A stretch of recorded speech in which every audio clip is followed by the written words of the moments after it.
Hello, everybody, and welcome to Wiregrass Haunts. This is Stan Fikes, your host for tonight. I want to welcome everybody. This is our first show back in 3 weeks, and I'm not going to lie to you. I've had some withdrawals from Wiregrass Haunts. But tonight we got a great guest. It's a team out of Enterprise, Alabama. We call them RIP, researchers in paranormal. And we'll get to them in just a few minutes. I got a couple of things I want to talk about. This past Saturday, we were lucky enough to go to the Russ House in Marianna with Emerald Coast Paranormal Concepts. They let us investigate the Russ House. It was an awesome investigation. We got several, and I'm here to tell you that there's definitely something walking around in the Russ House. There's no denying it whatsoever. We got footsteps right directly behind us. There was cold spots everywhere, and honestly, everybody, it felt like something was following me around all evening. And now, of course, there was some crazy things that went on, kind of like battery draining and that type of thing. But we kind of got through that. But then after we investigated, the girls, they went down in the parlor and there was cigar smell. There was obviously a contact with a male entity. There was some sort of musky type smell. And but all evening, it's kind of like it was teasing us. Well, kind of towards the end of the evening, we went back upstairs and everybody gathered in the same room. And Tracy with Emerald Coast, he did a little thing with a REM pod. He put it up in the middle of the room, and they have what they call a prankster. And I was a little skeptical to start with, because we had used the REM pod all evening and never got the first message. It never even lit up except when I touched it. So, but then all of a sudden, Tracy starts asking questions, and here the REM pod starts going off, almost at command. He was, whatever the spirit was, the prankster as they call him, he was it seems like he was trying to tap out the little 2 bits thing. And but they had a yes and no question session going there that was just awesome. So anybody in the Wiregrass area or anywhere that they can hear me, if you get a chance to go to the Russ House in Marianna, y'all need to go and check this place out. I think that they do tours during the day, but also Emerald Coast has events a couple times a year, I think, where they'll go through and take people through, and all the money that they raise goes back into the Russ House for the restoration of that. And the place is huge and just absolutely gorgeous. We really, really enjoyed ourselves. And so I really, really want to tell people, if you can, go to visit the Russ House. It definitely won't be disappointing. Also, I have a little bit to talk about there's an event coming up on the 4th of August, and it is going to be at Fort Morgan. It is a memorial for Jamie Dodson, Scott Dodson's wife that passed away 3 years ago. Guys, this is an important thing. The Blaine Rohan and Scott Dodson, they're going to be raising money, all the money they can. They'll be donating it to the COPD Foundation, the USO, and Children's Cancer Fund. That's right, Blaine? Blaine's in our chat room, so Blaine, let me know if I did that right. So, but anybody that can help this out, they would be greatly appreciated.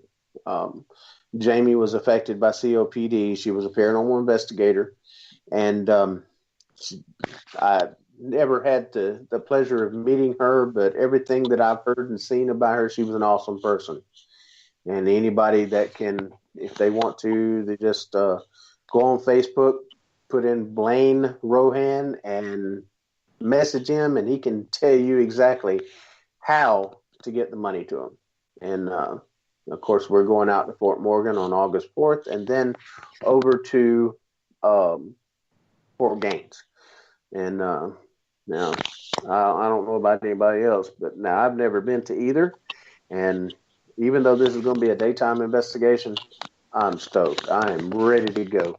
We're going to have a cookout Friday evening and Saturday evening. So, it's just going to be a lot of fun. But I wanted to get that out there, and please, y'all help these guys out. They're trying to raise some money and in Miss Jamie's remembrance, and it's a great thing. So,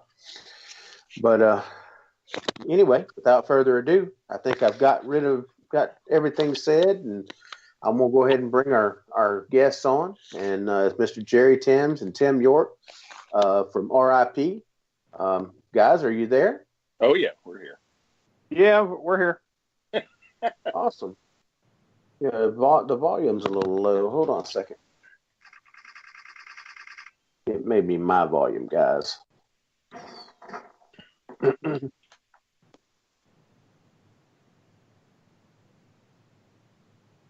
Okay. Can y'all hear me better now? Yeah, sure can. Oh, yep. Yeah, that's better. That's a whole lot better. All right. So guys, how have y'all been? Good. Hanging in there like a hair in a biscuit. I got you. That's a Southern thing, y'all. A hair in a biscuit. That is a Southern thing. No, I disagree, because my dad grew up in Chicago, and he used to say that all the time. Oh, is that right? Well, it's still almost Southern, okay? So, oh yeah. Oh yeah. Yeah, we say it around here in Dothan a lot. So yeah. Dad, he used to say he was finer than a frog's hair. I bet so. My dad used to say the same thing. So yeah, he had to explain that one to me. Yeah, my dad had to explain that to me too. That was a little tricky. Yeah. Hey, Sam, just want to say on the fundraiser for Jamie. Yeah. That is a very good cause, and we actually investigated with Jamie at Sloss Furnaces just prior to her passing. And anybody that wants to go and donate, that's a great organization. Absolutely. Yeah. We actually, on our website, we have a few pictures of her on our website, or not our website, I'm sorry, our Facebook account from that investigation. One of them was with there was like a mist floating around her. You know, I went and seen that. Yeah, I seen that, guys. That's awesome. It really is. Yeah, I would have loved to have been there with you guys and done that. I think I really, really missed out by not getting a chance to meet Miss Jamie. And but of course, Scott, we're gonna talk to her. Evidently, that's what Scott says. So when we're at his house, so we're gonna check it out and see how that goes. So, well, guys, what have y'all been up to? Have y'all had some good investigations and that type of thing? Lately, I've been mowing grass. So. Do what? I said lately I've been mowing grass. Oh, ain't we all? 5 acres a week. Man, that's about as much as I have. Yeah, it rains one day and the grass grows 13 inches. So it's crazy. Yeah. Crazy, but we haven't been very busy lately, actually, with we never do much in the summer because of that and sweaty. So Wait for fall or spring. Right. Yeah, it is cooler. Yeah, us big guys, we get out there in that heat, we start sweating. I know that's right. And I'm right there with the big guys. Trust me. Yeah,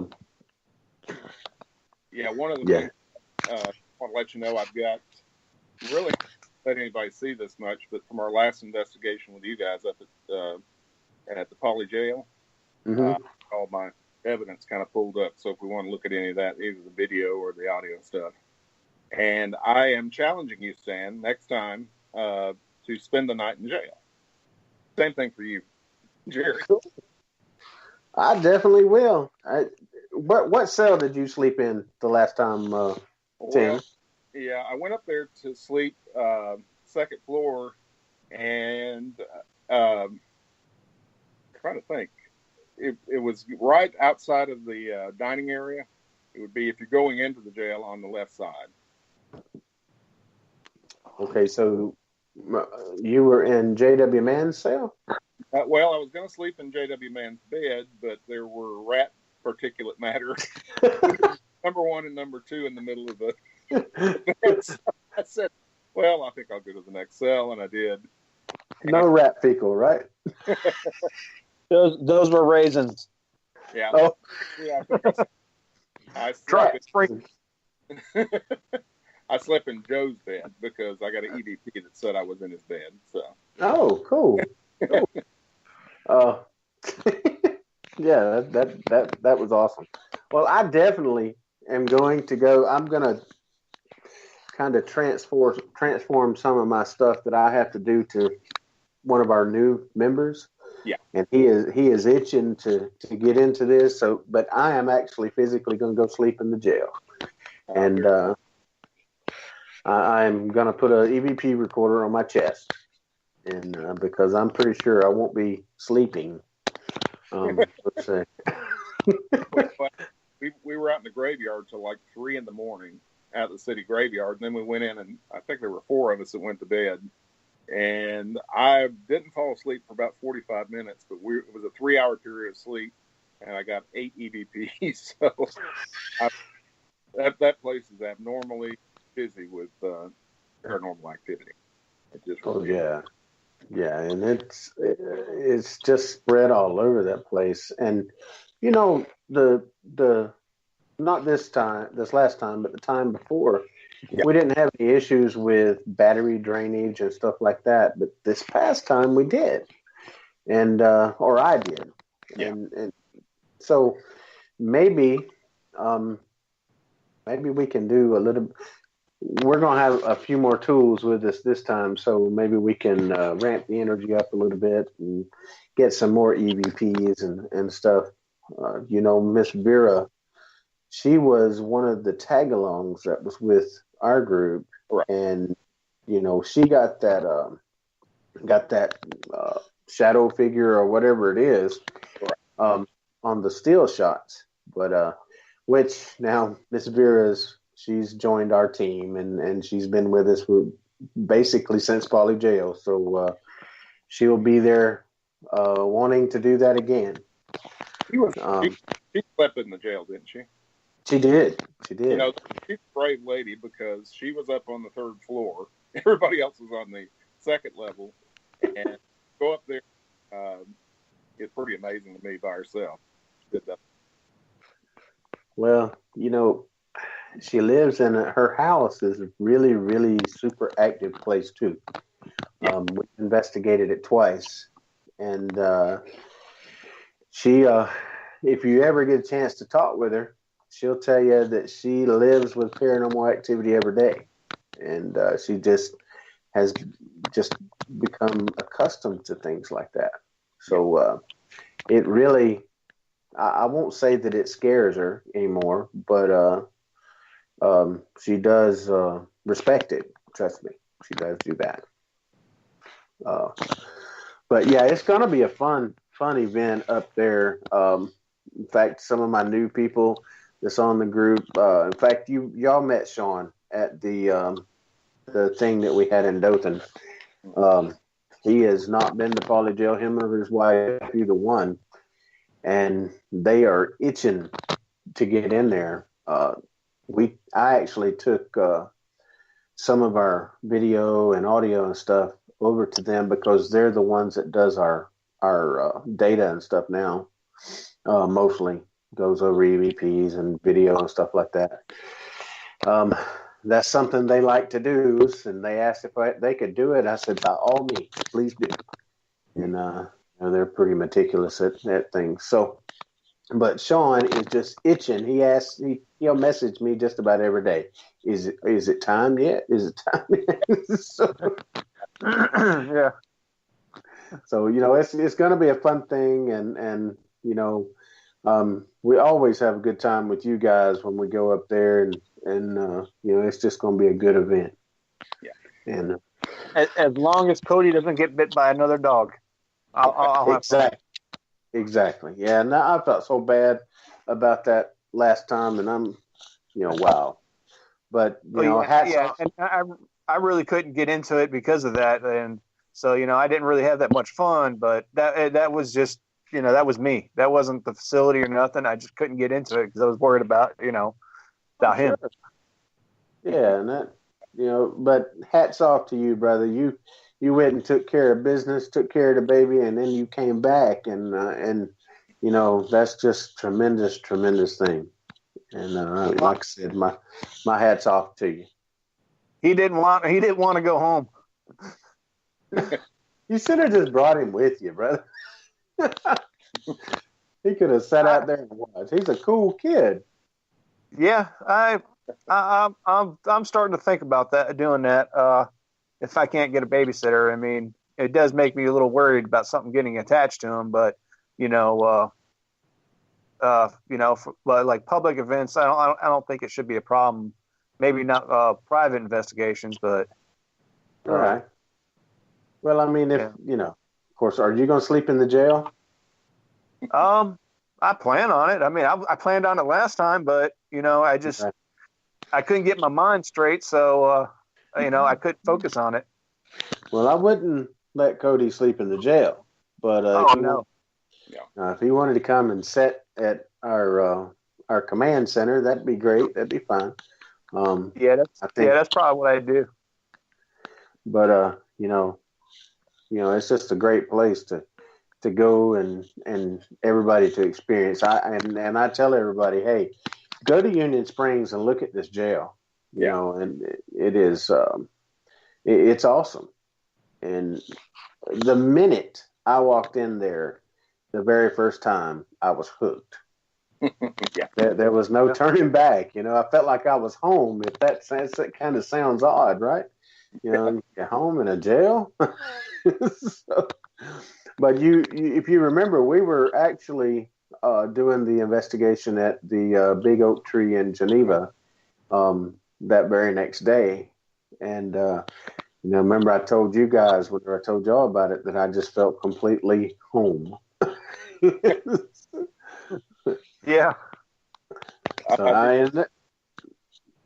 was going to say, do you want to hear one of the EVPs?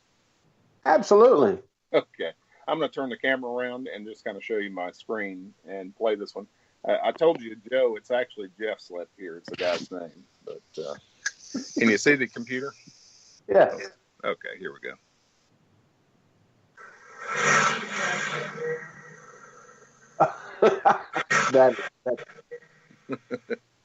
That was plain as day. Yeah, that's a pretty clear one. I got a lot of them, and it was very strange. I was so tired by, I think 30 minutes I laid there in the bed with a sleeping bag on top of me, a sleeping bag below me, and praying until I passed out. And then just about the time I passed out, all the EVPs just kept on coming. So. Yeah, they're like, he's asleep now. Let's talk like crazy. Yeah, you would have jumped out of the bed if something had touched you on the toe, right? Oh yeah. I was ready to.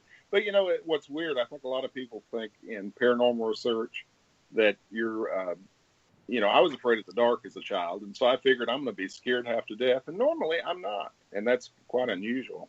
I don't know. It's just the fact that I know that most of the things I catch are EVPs, and I've never been hurt by a word. So Right. Hey, Tim.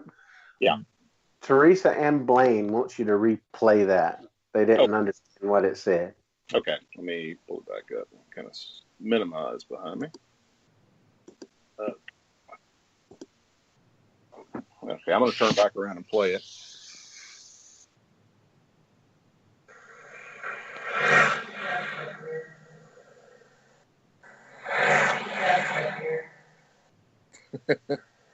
Okay. I like that. It sounds like a young voice too, by the way. Yeah, and I got male and female voices during the night, so that was pretty wild to me. The fact that got a lot of interesting stuff there, and I do have that video, which is real interesting, of us out at the graveyard with the tree off EVP. Yeah, you'll have the ghost squirrel. Yeah, ghost squirrel, exactly. Now the video you'll have to maybe upload to YouTube because I can't play video on here yet. I was going to say I could just play the screen if you want to see it off the screen, but we would be and see it. Oh, okay. You're just doing audio. Okay. Yeah. But that whole investigation, man, especially the cemetery over there. We got a direct response from Mr. Butterfield, which the building there, the theater is buried on built on top of him, and he was not real happy about that. The thing that I found interesting, I had my wife's best friend she just moved down to Las Vegas, but she's a medium. And I was asking her, I said, we had this strange occurrence. 4 of us are out there filming. We all had hands full of equipment. And we were filming this tree that was giving off K2 readings, And she said, well, and I told her we had a flash behind us. After the ladies had left, there were the 4 of us, and there was a bright flash up in the air above us. And she said, that's probably a response to the question, or a question that was asked. And I thought, that didn't hit me as that. But when we played it back, it was a direct response because one of your guys had asked, do you have a sense of humor? And that right after that, within a half second, that was when the flash occurred. So, yeah. Oh, they have a sense of humor, that's for sure. Yeah. So there were a lot. And actually, I got stuck on the tree. He put his thumb up to it and got an arc of electricity off the tree. So, and you can hear that video too. So it's kind of interesting. That's just really, and we checked for power lines running through the tree and all this stuff, and there's nothing around the tree. And unless there's a big, huge cable buried underneath it, and I kind of highly doubt that. Yeah. But we're going to give it a good shot this next time. We're going to do some more filming with that and see if maybe we can't figure out what's causing it. Oh, yeah. But, Jerry, you're awful quiet over there, brother. What you doing? I didn't get that much from the Poly jail. Although the first time we went together there, I will tell you, out of all the places, I actually got really intimidated in that place. It was like I just never had that feeling. It was just like we were breaking down, and I had to get out of there because I felt I kind of feared for my safety. Wow. And yeah, I had to get out for a few minutes, and it's just a lot of emotion just came over, and I don't know what it was, but it just I just felt unsafe there. But after I left, came back, and after a few minutes, I didn't have it again. But that was the only location I've ever been to where I got that. But at least I've got the sense to know my limit and know when I need to step away. Sure. Yeah. Every paranormal investigator needs to know that limit.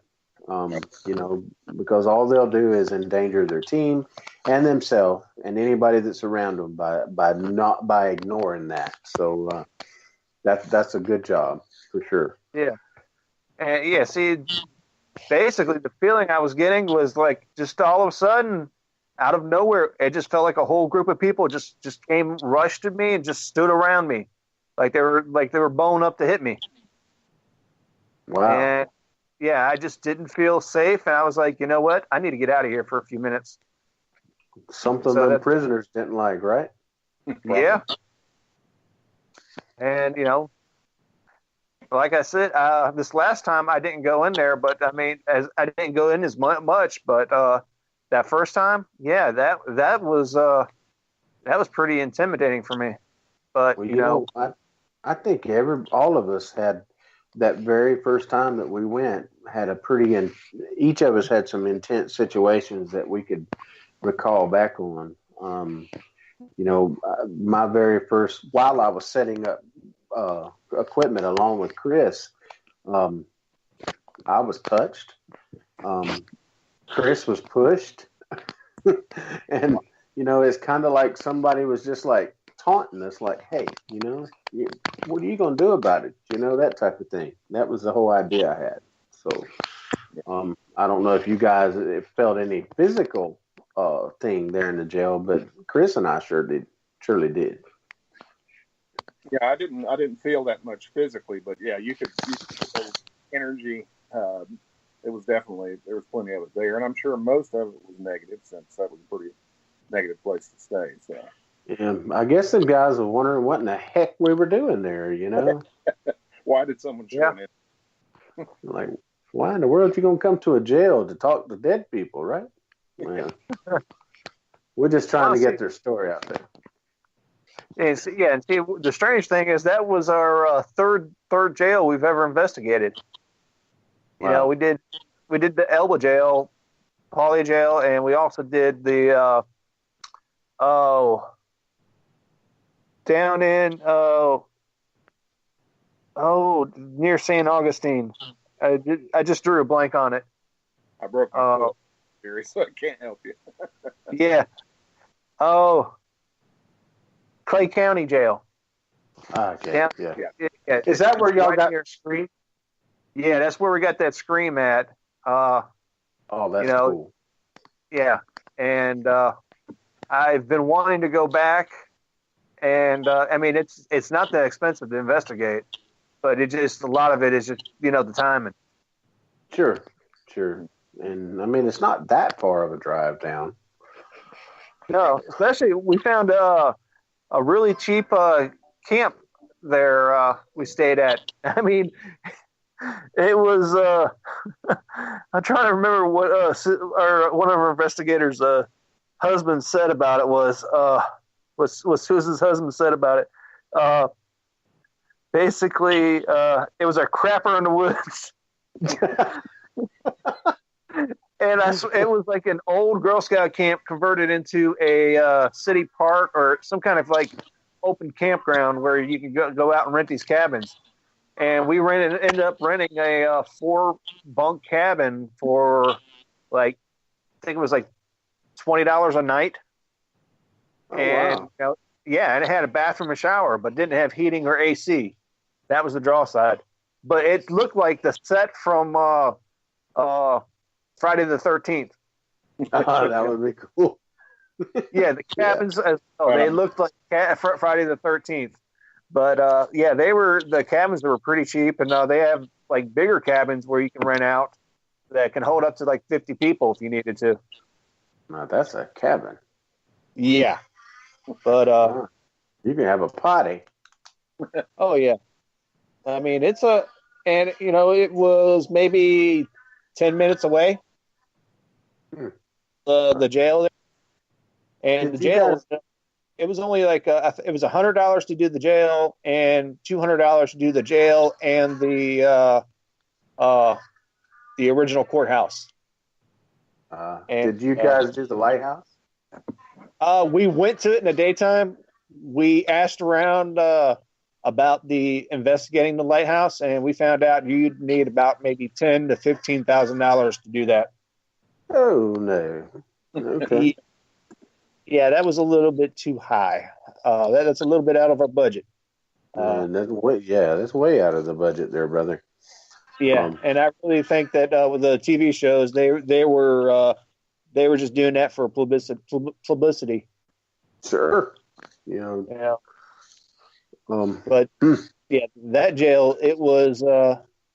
We were just we were having some kind of complications with the digital recorder, and you can hear when we turned it back on, and we said, "Yeah, now it's recording." As soon as we said that, we all three of us that were in there, it was me, Susan, and Lauren, all heard a woman screaming bloody murder, and we actually jumped out. I remember jumping up, looking out the window, thinking that somebody was getting stabbed or something outside. There was nothing. Just nothing. Just it was like a sheriff's deputy had driven by, and that was it. He wasn't running hot. He was just on patrol. Well, now that's the difference. That's the difference between that jail and Poly jail, because Poly jail is right behind the courthouse. Yeah. The cops everywhere. Oh yeah. Well, maybe one day we can get down and investigate that jail as well. Yeah, it's best in the fall or the spring. Sure, I like. Yeah. That's the reason we set up Poly jail for the fall, because could you imagine that jail in the heat of the summer? Yeah, the same. Yeah, it's the same issue with the jail down in Clay County. Is they only book the jail from like I think October through, I want to say May, early May. Mm-hmm. The rest of the time they have it closed because there's no heat, no AC, and it just gets ungodly hot in there. Yeah, no doubt. I'm sorry for everyone hearing in the back playing. No, that's fine. Let that baby have all the fun he wants. Oh yeah. Okay. Well, guys, I'm gonna ask y'all a few questions if it's okay. We'll talk a little bit more about the jail here in a little bit. No, we don't do questions. Oh, wow. Okay. Well, let me ask you some things. Okay. I tell you what, I'll read something, a message to you guys from Scott Dodson. Yeah. It says, Jerry and Tim, I hope y'all can also make it down here for the event. You definitely won't leave hungry. You know how Blaine is, and I do it. Laugh out loud. Miss you guys. Hope to see y'all soon. So we're gonna make an effort to get there. Well, that'd be great.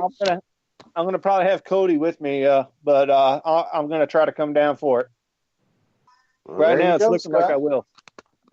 Awesome. There you go. You're gonna have all of us janked up there at your apartment. So I hope you're ready.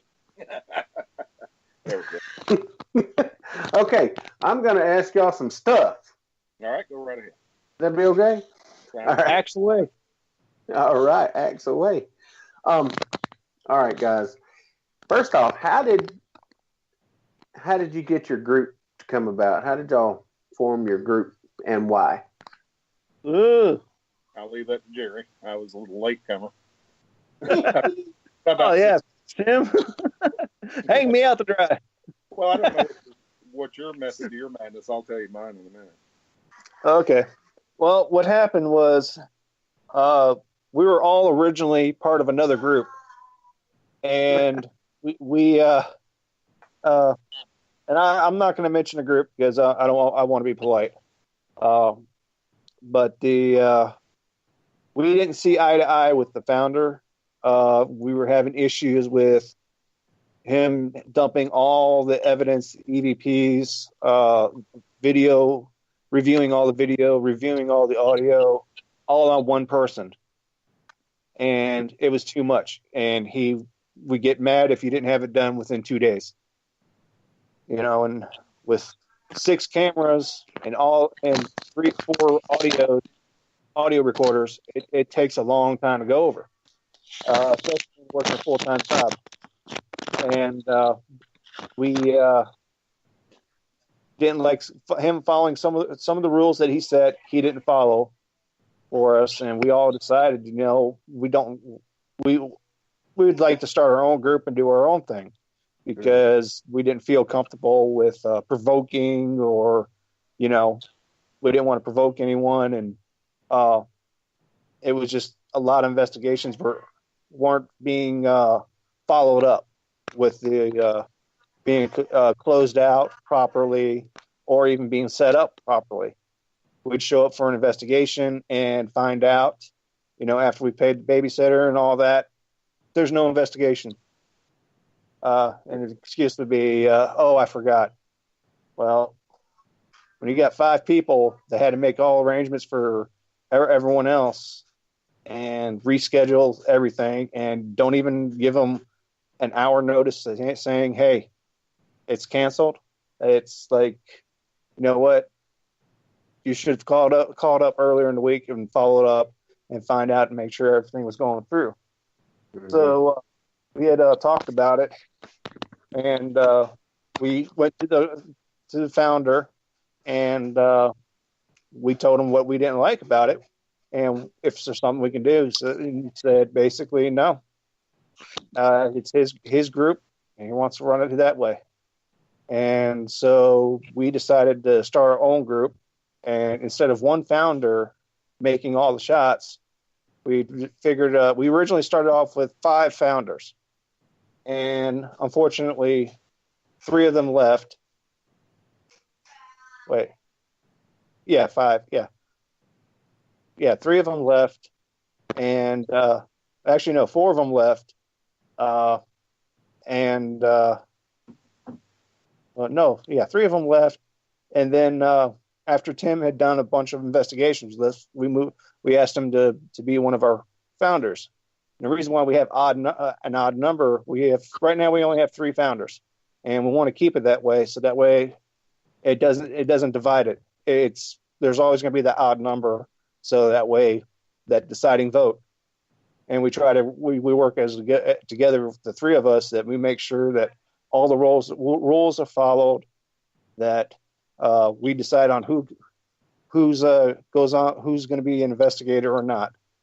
And so far we've had no issues with that. Well, that's awesome. Yeah. Well, I mean, there's certain ways to run a group, and you're doing this to have a good time. You're doing this to help people, but it also has to be run basically like a business. Exactly. If not, you're not gonna. All you're gonna have is just anarchy, yeah. and so that's good that you adapted and learned from the mistakes of other people, and so now, and of course, we worked with you guys, your group, and y'all have a top-notch group. I just want to say that for sure. Well, thank you so much. Yeah, absolutely. And so, I'll let each of you go however you want, but how did y'all get into the paranormal? Well, mine's kind of been a lifelong fascination. When I was probably 5 or 6, my older brother Steve loved comics, and he found a giant. It's the world's largest comic book made by Whammo, the Frisbee people. This would have been middle 60s. And on the very back page, they had a nice glossy, and this thing was huge. It's just a giant comic book, but it had probably 10 stories about UFOs. And they had paintings, and, it had, in the 1890s, a cigar-shaped UFO picking up a cow and all sorts of strange things. That just got my mind whirling. And from then on, I've just always been fascinated by it. You name it. Bigfoot, UFOs, paranormal. I wish I was more skilled as like a medium or something. I think I'm more related to a rock. that's why I have digital audio recorders and video recorders, because my abilities are pretty limited. But with the right equipment, even someone that has no innate ability to pick up ghosts or anything can pick up the activity. So it's pretty Right. Yeah, UFOs used to be a thing with me. Yeah. Growing up on the East Coast and fishing with my uncles and my grandfather and stuff, we used to go out in the ocean, and it would be dark as 100 hells out there, if you will. And people think there's a lot of stars when they're here on land. Go out there in the middle where there's no light. So, but from a young age, I've seen a whole bunch of stuff that I called a UFO. Mm-hmm. And, I thought maybe one day, I'm going to go hunt these things and stuff. So now I'm to that point where I probably can. So, yeah, I would love to do UFO, but as hard as it is to find a ghost, it's hard to find a UFO. Right. And it's going to be really hard to find a Bigfoot, too, I think. Yeah. Although I do think that there's probably a little bit easier chance around here than people would think. If you ever get on the Bigfoot subject, I'll give you some background on all. Okay, good, because that's on the second half of our show, brother. All right, Jeff. I was going to say one thing for me on the UFO front. In 2002, my brother flew back. He lives in Oregon, and we took a cross-country trip, just the two of us on my Beetle, and we went through. It was a long story, but we hit all the tourist sites, the Space Center in Houston, and Carlsbad Caverns, and Hoover Dam, and we were trying to make it as far north as we could towards Oregon, and we're heading up from Las Vegas, and about probably 12:31 in the morning, we're next to Edwards Air Force Base. We were just joking because it's like, well, we ought to have a camera in case we see a UFO, and within probably 2 or 3 minutes of that, a very bright light. I never actually saw the light directly, but it was over on the passenger side of the car, way up in the air, and it was a bright, whitish blue light that shined on the dash, and I could see it was moving because the A-pillar on the car, it was casting a shadow, and it moved across the dash. My brother's like, what is that? And it just went out. It took about 2 to 3 seconds, and he said that it was up miles in the air and just a white point of light, and it just dropped straight down behind the mountain. And so it was pretty amazing because it was right near Area 51. And at the time, the colored light, these days you see a lot of whitish blue light from LEDs, but back then everything was incandescent. This was 2002. And, usually if something's re-entering the atmosphere, it goes at an angle. This one came straight down behind the mountain. And just a few minutes after it settled down, and we started seeing it glow behind the mountains. And we thought, another UFO. And in just a second, the light got brighter and brighter, and it was the moon rising. So whatever this was, it wanted to go down behind the hill before the moon had rose. So I'm assuming that's probably some testing from the Air Force or NASA or something. But definitely was a UFO in my book. Oh, yeah. That'd be great to see and investigate. I mean, that if anybody's ever experienced anything, whether they could prove it's a UFO or not, just the whole thought of it, that brings the exciting bubbles up times a million. I mean, it puts goosebumps on your goosebumps. So anybody? Oh, go ahead. No, that's fine. Go ahead. I was just going to say my theory on UFOs.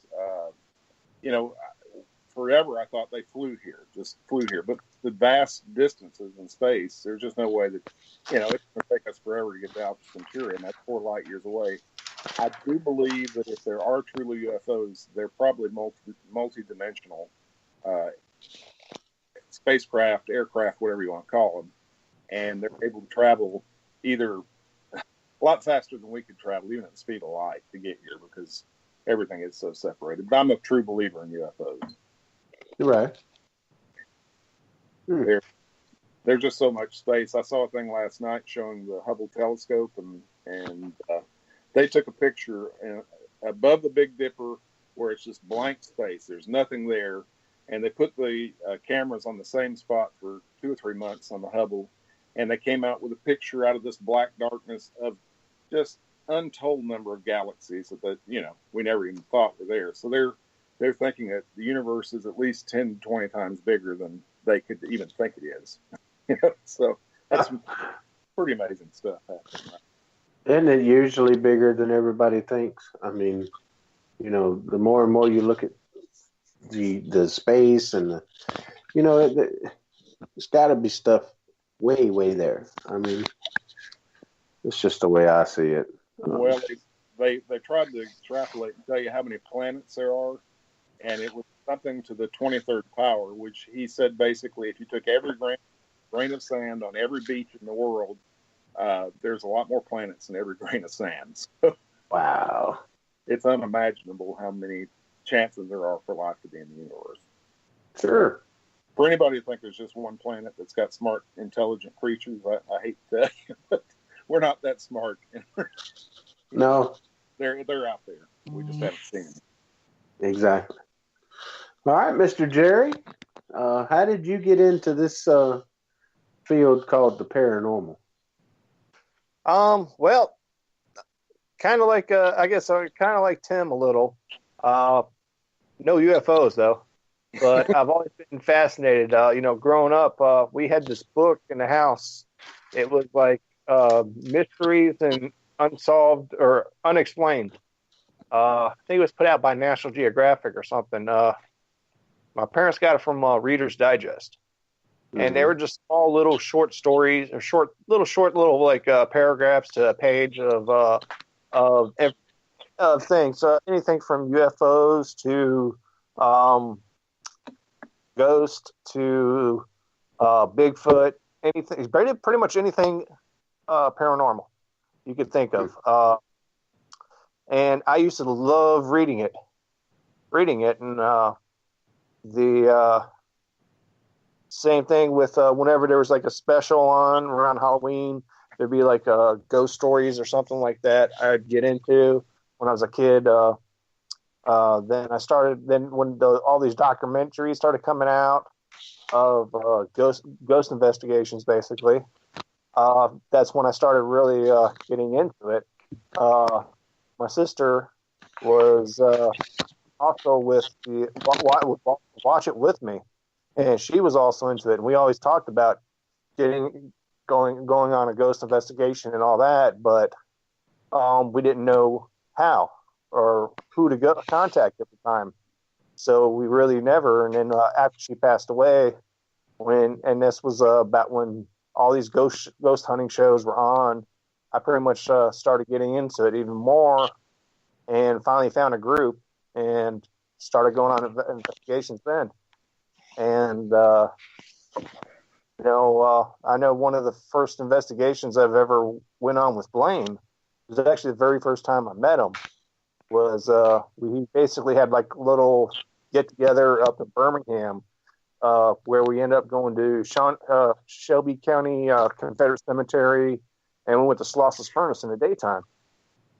And this is one of the most emotional things that happened to me, and it was at Slosses Furnace.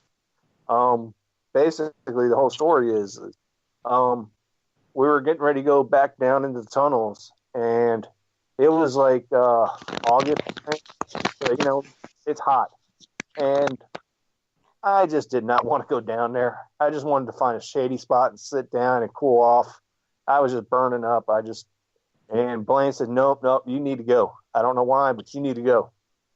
I was like, and this, I didn't really believe in mediums or and all that. I thought there was just all hogwash, and I'm more like, show me concrete proof. And so I finally said, all right, because he was just hounding me, and I was like, okay, we'll go. I'll go. So we get back there, we start doing EVP sessions over the spirit box we had, the SB7. And like pretty much in the middle of it, Blaine stopped everything, says, you know what, Jerry, you need to ask some questions. Something's telling me you need to ask questions. So I started asking questions. And I started asking, did you die here? And it said no. And, so I started asking more questions. I started this weird, strange feeling. And I said, do I know you? And yes came across. I was like, and, my sister had just passed away maybe about 2 years before, and my dad just recently passed away. So I was like, are you my sister? And yes came across. Me being a total skeptic, I was like, well, I need proof. I said, well, what was the nickname you called me? You would always call me even when I was 70 years old. And all of a sudden, Kid comes across. My sister always used to tell me, she always called me Kid. Hey, Kid, and I just lost it and started crying. And all of a sudden, I just felt like I was standing underneath the AC vent on one side of my body, where it was like standing. It was just freezing cold, like somebody put their hand on my shoulder and was leaning against it. And just as soon as I felt that, before I could say anything, Blaine and Jenny, who's also medium, said, someone's standing right there behind you. And I said, yeah, I know, I can feel her. And that was the most emotional I've ever been on an investigation. It felt good to talk to my sister. I still get a little choked up about it. Sure. But that's really the drive that kind of keeps me going, is if I can help other people find that closure, I guess you could say, that you can prove without a doubt, then, I think it's worth it. But that's pretty much me. Yeah, I think Gotcha. For myself, when I got into this, one of the driving things for me is there truly the old saying, life after death. But I think what I've come to the conclusion of that once you die, you're dead, but there is existence after death. And I think that's a much better term for it. When you pick up EVPs and it's not anybody in the room, it's not coming over a radio. It's just, quietly put on your voice recorder.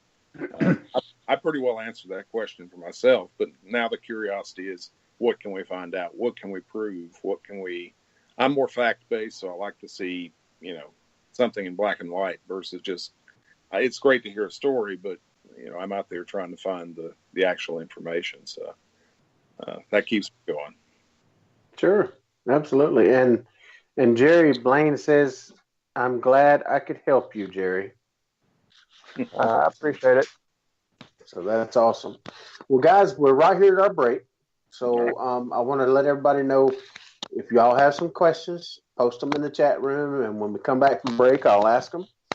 And we're also going to get into a little bit more, like I said, into the Bigfoot and some other things. So y'all just hang tight. And everybody, we're getting ready to take a little bit of a break, pay some bills, and y'all please come back and listen to Wiregrass Haunts. We'll be back here shortly. Thanks.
Everybody wants you.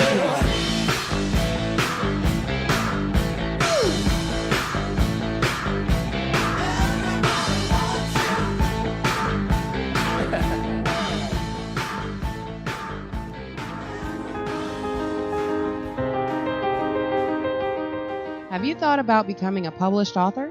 Don't have time around work, school, or family? Let us do the work for you. Save time by allowing eWriter Resources to work for you. You deserve the best online writing services available. Let us make your book and your dreams come true. Be a published author in 14 days when we custom ghostwrite your ebook. If you need an expert, allow us to handle your business writing and ebook. We are capable of creating ebook covers, websites, and all the content to go on it. Check us out at ewriterresources.com.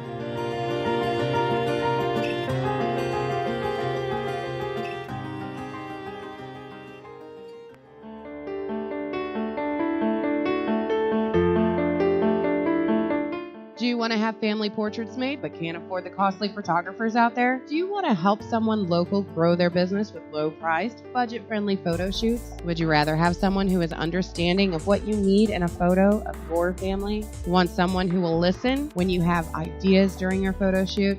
Call Trista Yates Photography. We do newborn, senior, family, professional headshots, as well as birthday shoots to celebrate every year of your child's life. Need a holiday photo? One for your Christmas card? Look up Trista Yates Photography on Facebook and give her page a look. Great photos, better pricing. You won't be disappointed. Call Trista Yates Photography at 334-718-8840. Again, 334-718-8840.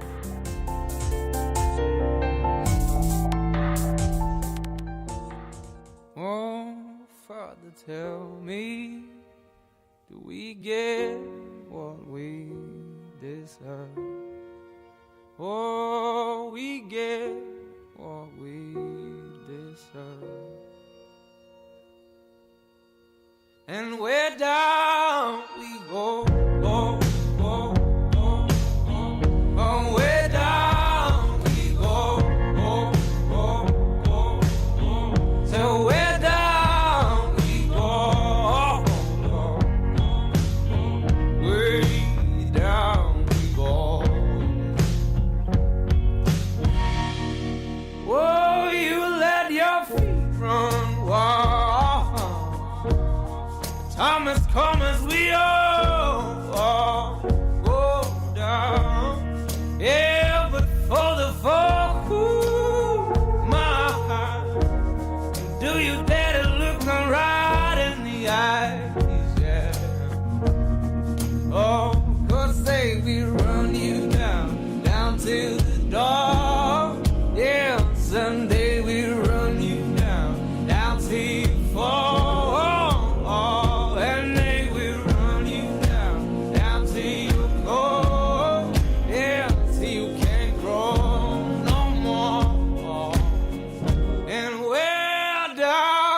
way down we go.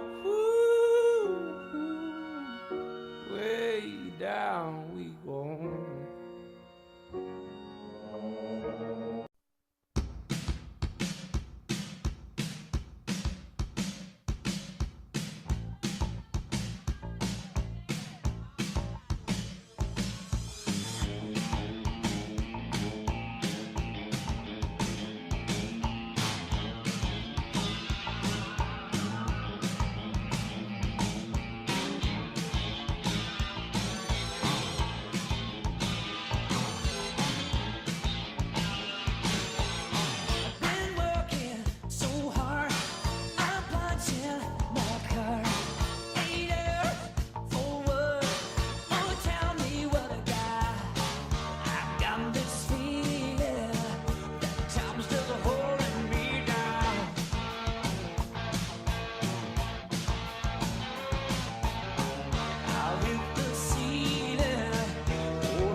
Are you struggling with credit issues? Bad credit keeping you from pursuing all your dreams? Coleman Credit Repair is here and will get you back on top. It does not matter whether you have had any negative marks on your credit report, repossessions, bankruptcies, foreclosures, tax liens, medical bills, student loans. All of these things are negative to your credit report. However, Coleman Credit Recovery can help you and your credit recover in a way that will make you feel like you are back on top of it all. Give Shawana Coleman a call today and find out for yourself how Coleman Credit Recovery can get you back on top of your game. Call today at 334-405-4351. Again, the number is 334-405-4351. The only regret you might have is not calling Coleman Credit Recovery sooner.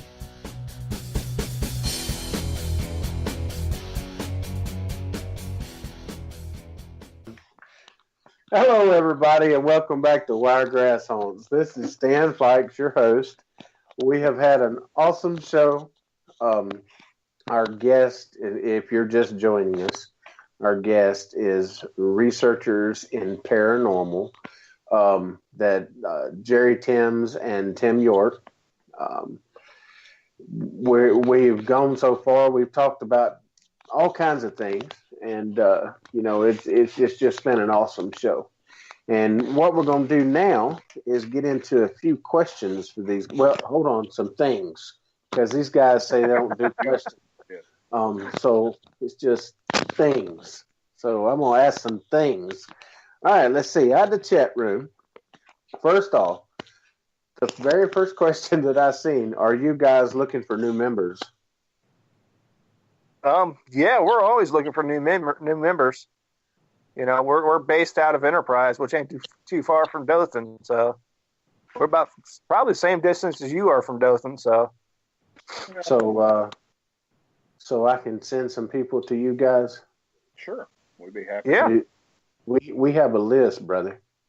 I mean, we have a list of people want to join our team, and you know that's flattery. But I mean, we're at 17 people right now, and we just recently have a reporter that works for Geneva, the Geneva newspaper. Yeah. And her friend, and they're super people. They went to the rest house with us, and they're great people. So, but yeah, we get a lot of people asking to join our group and stuff, which is great. But right now we're, if you will, full up, and so you have good people that wants to do this type of thing, and we don't have room, so maybe we'll send some over to you guys. Yeah, we'd be happy. Probably better if they were close to the Enterprise area. It seems to work out better. Closer. Sure. Well, now we have people in Kinston. We have people in. Yeah. Yeah. That immediate radius is not. That's a good. Sure. 2 of our members is in Geneva, and so with that said, that's a good answer. All right, the next question is, what is the most active paranormal activity y'all have ever experienced? location or what we caught? Probably both, I think, is what they're wanting. Call yours out here, and I'll tell you mine. I don't know. I've got to kind of think about that one. Yeah, for me, I would say Sloss Furnaces in Birmingham. We always catch activity there. And probably Polly. I mean, Polly was just incredible. Every time we've been there, I picked up EVPs. It's just, it's a guarantee when you go up there. Right. Yeah. We're going to start nicknaming you the EVP man, Tim. Oh, he is. Well, that's really the only thing. I don't know. I've got hundreds of hours of video and nothing on stuff. Yeah, we do too. I don't know what I'm doing wrong. See, mine would. I'm kind of torn between Sloss's Furnace and the Rawls in Enterprise. Yeah, I'd like to investigate that place. Yeah, I mean, you can't go to the Rawls anymore to investigate, but I mean, I know from when I used to work there, that place was active. I got freaked out. I was there about till 3 a.m. Making flourless chocolate mousse cakes, individuals for like 300 people. And oh my God, it was crazy. I just ended up turning the radio up real loud and to drown out the music and or drown out all the noise coming out from the lobby. And I was the only one in that whole entire building. Because I went up and checked. And it was just crazy. It was just. Then the next morning I came in early, and somebody started patting me on my side, and nobody was standing next to me. Patting you down. Huh. Yeah, they put their arm around me and patted me like I was doing a good job. Hey, so, that's a heck of a pat on the back. Yeah, I believe that would have been Mr. Rawls. Yeah, right. Wow. Yeah, I would say the Rawls, just one thing at the Rawls, a good friend of mine, his daughter was having a wedding and they had a reception. I don't know, it's towards the back of the building. If you're coming in the back, it's on the right-hand side, and there are two doors that open out to kind of the parking lot. And he said they were sitting outside talking, and nobody was in the room yet, and the double doors started rattling. So they went inside. There was nobody inside. So that was another thing from the Rawls. So. Wow. Well, there's another question. So, was the feeling at Pauley Jail different than from other jails that you have investigated? Yes. Excuse me. Without a doubt, it was. That one did seem to be a lot more active. You heard more. Yeah. It seemed like more residual, more. Excuse me. I'm trying to think of. A lot of the other jails we went to, we got more EVPs than anything. More audio. Where Pauley, it seemed you saw pretty much everything. Yeah, going back to Pauley, the thing that I thought was kind of interesting, the first time we went, and I know, Stan, you were there, I think you were live Facebooking, but I pulled out the phone and started playing some music, the hits from 1960, and had all the meters, all the K2s around the second floor, that place started going off, and we played the music. And what was really strange was that if it was some songs, you got nothing. But if it was something like Johnny Cash or, anything that revolved around jail or right, that, they were pegging them to the red. And I really felt at that time that we were making a connection with something that it wasn't residual. It was actually, it was like all the spirits were happy to hear some music at that time. It was, sure. Well, it had to be a relief. Even, them kind of lingering on the other side of the veil, it had to be a relief to listen to some music that's uplifting, just simply because of the music itself. Yeah. And, it doesn't really matter the words, but you get that upbeat music, and I agree, the place started coming alive, so to speak. Yeah. Same thing started with Harrison over in Kinston. They, nothing. It was early in the evening, nothing, and then most everybody left, and we started playing music. And right around midnight, that's when we were, picking up weird light anomalies, and the K2s were firing, and it's. I do feel like a lot of times if you trigger with either music or objects or something that they can relate to, you really get a good response from. Sure. When we started playing "The Devil's Dream," which is his favorite song. Yeah. We really started getting responses. And, and by the way, we are planning a trip back there, kind of a memorial type thing. Yeah. Some of our new members wanted to go, so we're going to set that up as well. And, of course, you guys are more than welcome to come, as usual. Oh, yeah. I mean, you guys know exactly what went on out there, and if you guys ever get a chance to go to the Russ House, oh my God, guys, you need to go. That place is just awesome. And look forward to that. It is. Yeah, it's really, really strange when you're standing at the top of the stairwell, and then all of a sudden you hear bloop, bloop, bloop, bloop, bloop, footsteps, and it's like it comes up the stairwell to the next area there, where the stairs turn to come back up, and it stops. And then we started doing a EVP session again, and then it went back down. And then right after we got through doing the REM pod stuff session, in the hallway, in fact, Tracy Todd from Emerald Coast was standing in the doorway, and he kept looking back, and he'd literally hear footsteps down in the hall, down below the stairwell. And my guy Sean, he was running around like a chicken with his head cut off with the camera trying to get it, And so if you guys ever get a chance to go, and it's so worth going over there. We stayed to 2 a.m. or a little after 2 a.m. Yeah. And man, I wasn't even sleepy when I drove home. Normally, I'm falling asleep, and Teresa's having to hit me upside the head to keep me awake. Of course, there was a thunderstorm that was coming up, and I think that kind of helped things. But the whole REM pod thing, that was fascinating,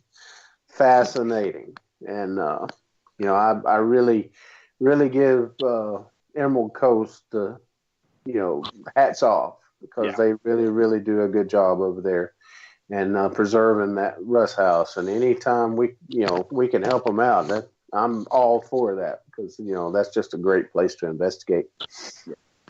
But so you've told us about some of your cases, and some that you've gotten a lot of activity in, such as Poly Jail and the furnace in Birmingham. Have you guys gone out of state other than Florida to do an investigation? We've done investigations like the Puniac, Springs. I haven't been to anything in Georgia. We pretty well were more local, Alabama and in that area. We tried to set up one in Georgia, but at Andersonville, but we had issues with the Parks Rec. That's because it's on the national register. It's a national park, and they don't allow anyone in there after dark unless you have like permission from the Congress and the Senate, all three branches of the government. Just call Trump. Yeah. Dang, you're gonna make it hard on somebody, right? But I mean, I understand that, because you got so many people that wants to tear up things, and exactly, and I understand that, and that is needed. I mean, I agree. So that's the reason, and I know you guys as well as we do. We always get permission before we go in anything. I've seen these groups that ride around and see an abandoned building. Oh, we're going to go investigate that. Well, that kind of gives groups like us that obtain permission and are very respectful to the property. It doesn't matter what condition the property's in. You always be respectful of it. And these groups make us look bad, because they're out there destroying things. Exactly. Well, and when they're destroyed, I'm sorry, go ahead. I was just going to say, not only places, but the actual spirits. We really work at not being confrontational or antagonistic or anything else to the spirits.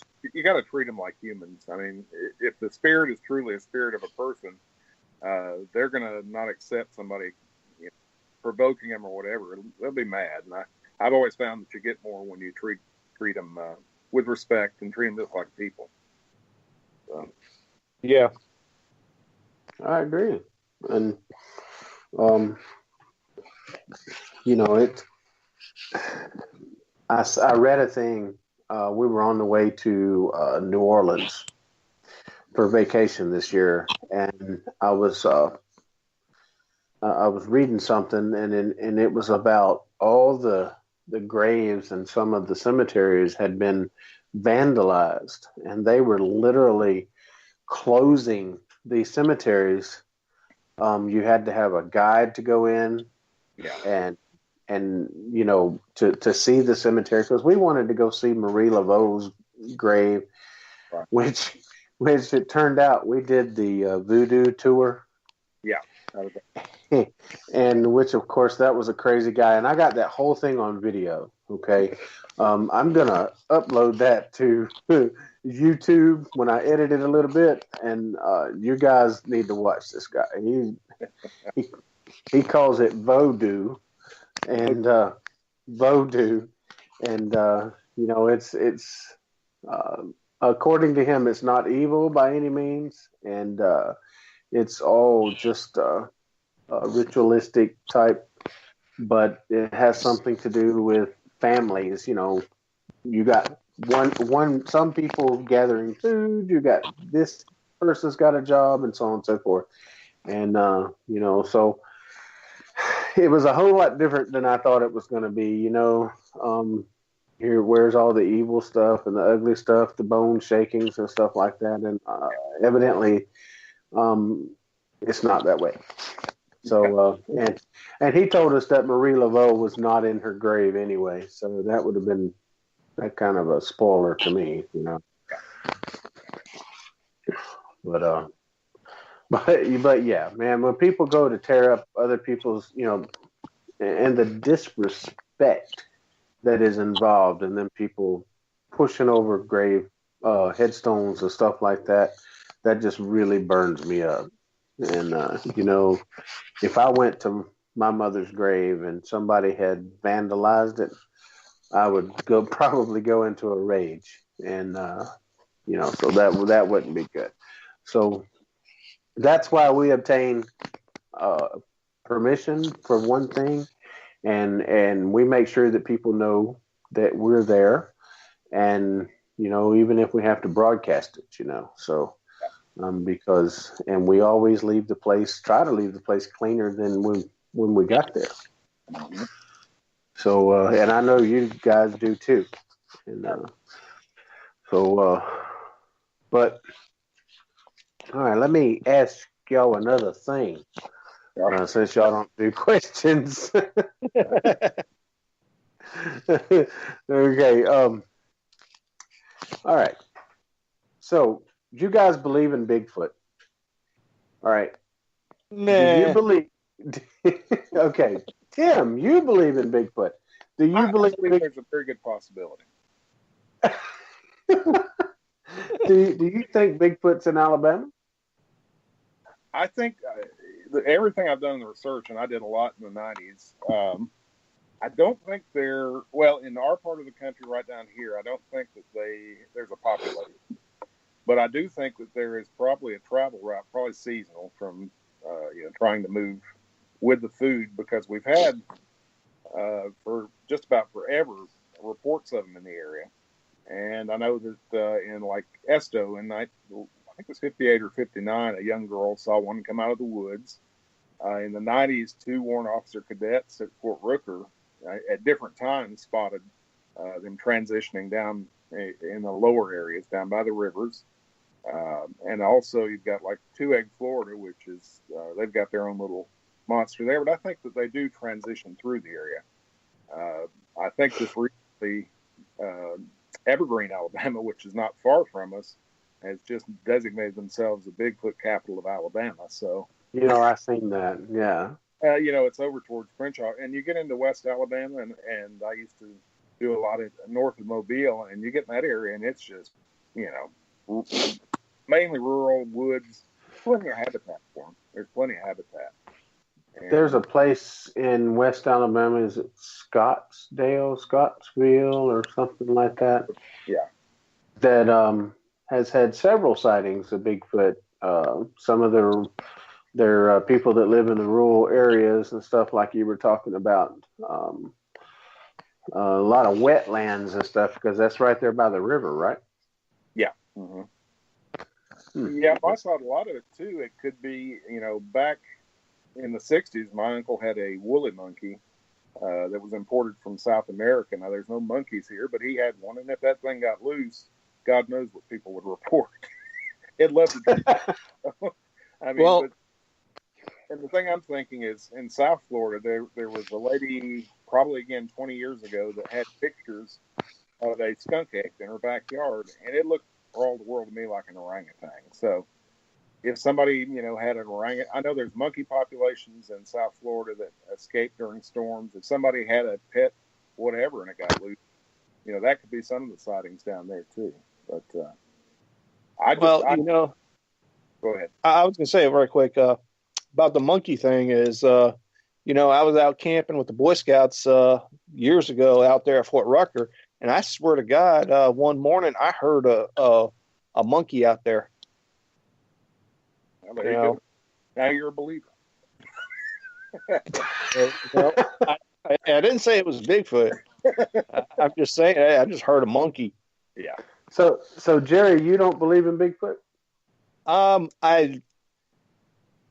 kind of don't, but I still love hearing the stories, and I'm the kind of person that, like, once I start hearing the stories, and I'm like, well, it could be, but kind of the rational one to me is like, not really, but I want to see more proof.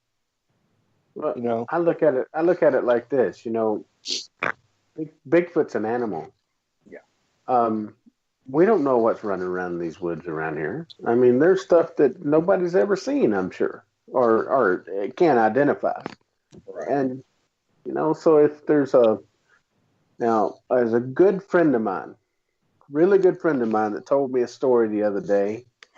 That's how I knew about Scottsville, or whatever, out in West Alabama. Said he was hunting, him and a friend of his, and he was on this land out that way, and said they were actually shining for hogs and things like that, because it was interfering with the deer hunting. So they were out there on those little patio things, and he said that he shined the light around, and there was this thing on all fours, and it was digging. And he said he turned back and told his friend. He says, "Hey, do you see this thing?" Of course, he used a dirty word. And then he shined the light back, and he looked, and the thing had stood up by that time. He said the thing was at least 10 foot tall. Wow. And said big old long hands and stuff. And he said the thing just turned around and took 2 steps, and it was off into this patio watery thing and disappeared. Yeah. And he told me, he says, Stan, he says, I know what I see. Nobody on the face of the earth can change my mind. He says, I know that is not a human, but it walked upright like one. And I said, so you seen Bigfoot? He says, I don't know what it was. He said, but the thing had huge feet. Yeah. Huge hands and feet. And he said that the hole that it was digging was probably 4 or 5 feet deep. Wow. And he said he didn't know what he was digging for, unless it was food or something. But so he's convinced that there's some sort of Yeti something out there that, and he says if there's one, there's going to be 2 or 3 or 4. Yeah. You can't believe that that's the only one.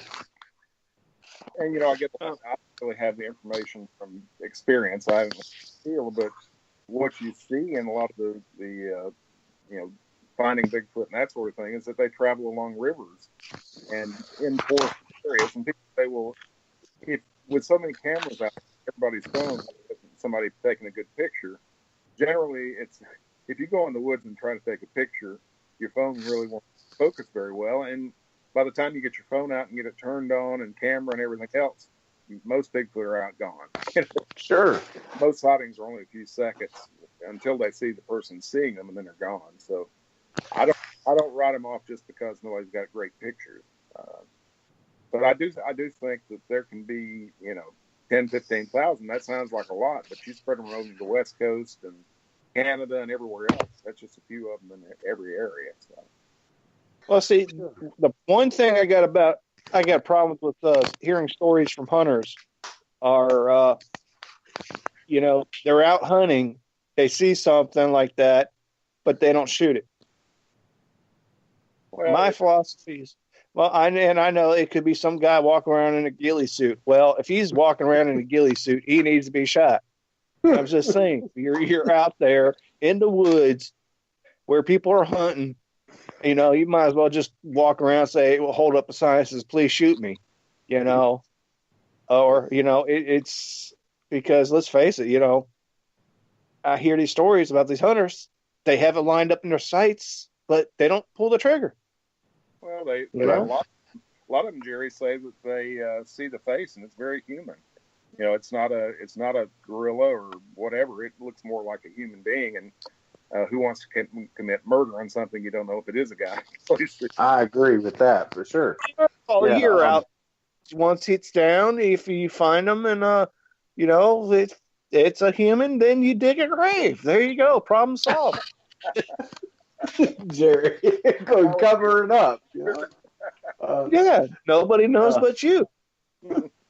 Tracy Todd in the chat room from Emerald Coast Paranormal Concepts, he says, there are too many places that we've yet to explore. So who knows what or who is out there?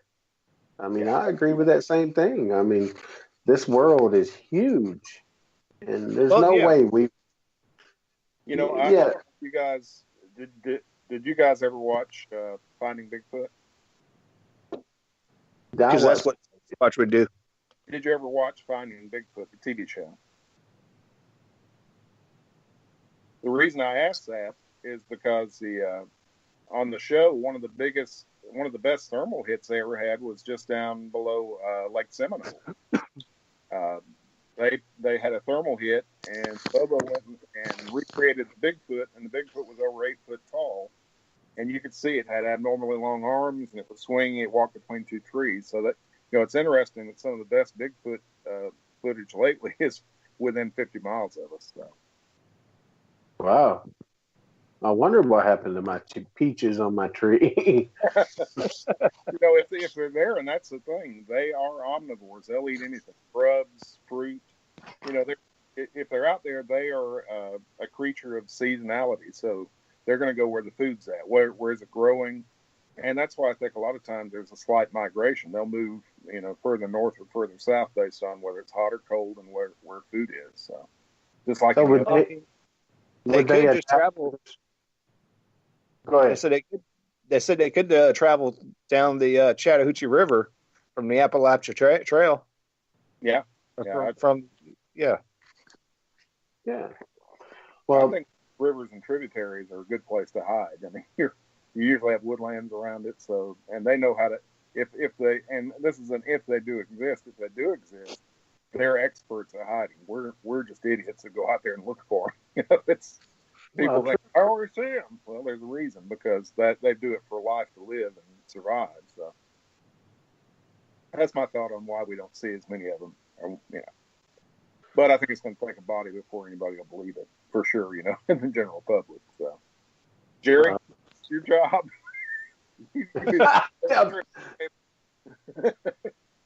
Jerry's going to prove the existence of Bigfoot with a bullet, right? There you go. Well, I heard about that beer company in Oregon or Washington State, something about it. They had they did something. They put a bounty on Bigfoot's head for like $1 million. Yeah, million. And so hey, well, there's that greed thing again. I had seen the thing on cable where all these people, they were having town meetings because they were going to go out and shoot Bigfoot, and get the reward money and stuff like that. That is just unadulterated greed. And here's one thing, and I just want to point this out on Bigfoot. The first gorilla ever discovered legitimately was, I believe, 1903.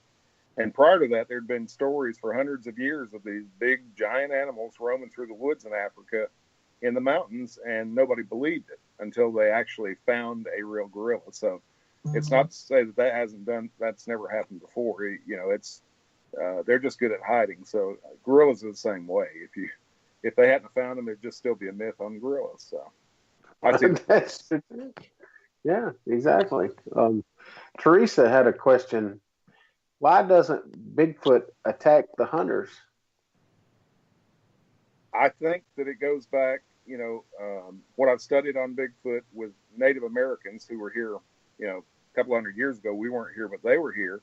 They had great respect. They believed in it. Most of the tribes did, but they believed in being respectful and they knew they had certain territories that they didn't go into because of the Sasquatch. And so I think that, that's, I don't know, we came along and we just want to do whatever, but got a little lost on it. Well, Jerry, why do you think that the Bigfoot don't attack hunters? Well, I think at one point they used to, but because you've heard stories about trappers back in what's early 1800s would get attacked by a beast in the woods, or a wild man, they used to call them. And with the the more modern we got with firearms, the more scared they got. So they learned that. I think through time they learned, hey, you see a human, you run. Because let's face it, if it was reversed, the roles reversed. If you saw a Bigfoot with a gun, you'd run. Something you don't understand, or you don't really see, you've never seen before, and it's pointing a gun at you, but you've heard stories about it. Yeah, I'd turn tail and run.